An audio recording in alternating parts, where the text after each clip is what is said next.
As the utilisation of EBVs increases throughout the Australian beef industry, so too does the interest in developing new EBVs for more traits of economic importance to give a more complete picture of profitability.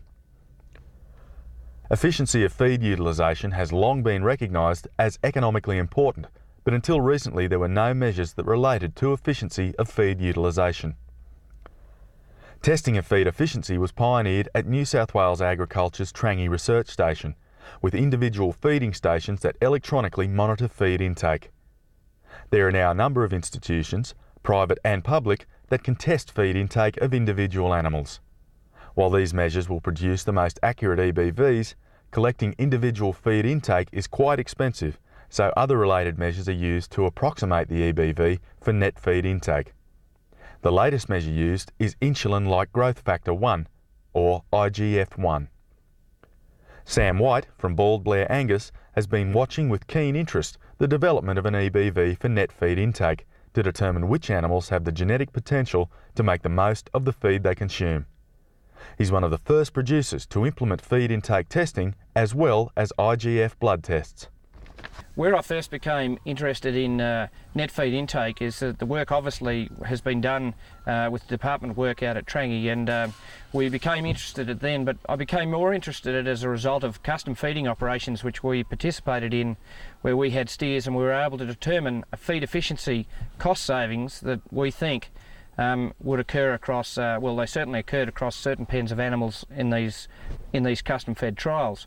So the end result of that is as the work developed and there was a requirement for an EBV, we've undertaken to believe that this is an important economic trait that we're going to select for.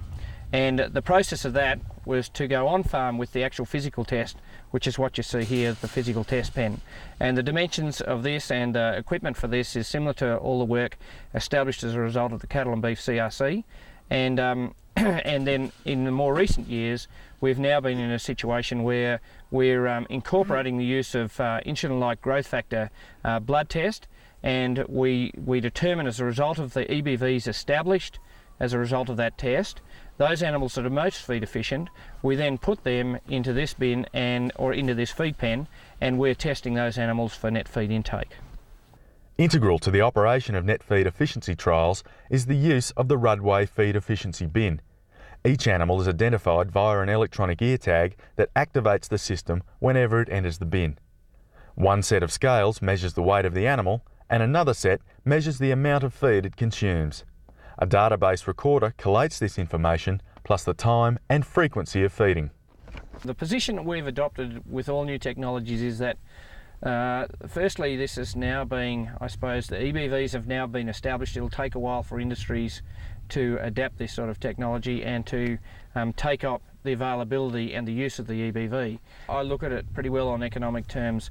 In terms of feed efficiency and its impact at an industry level, and what I've seen is that we're seeing cost savings in feeding animals. For us, when we were feeding 180 to 200 day animals, of between $30 and $40 per head in those animals that were more feed efficient than another. Should we made a single bull that is feed efficiency to 50 cows, he's likely to produce 22 live steers that we think we're going to get to the feedlot. And if we put that cost across that animal, there is upwards of $800 to $1,000 that we believe we're going to add value to the bull.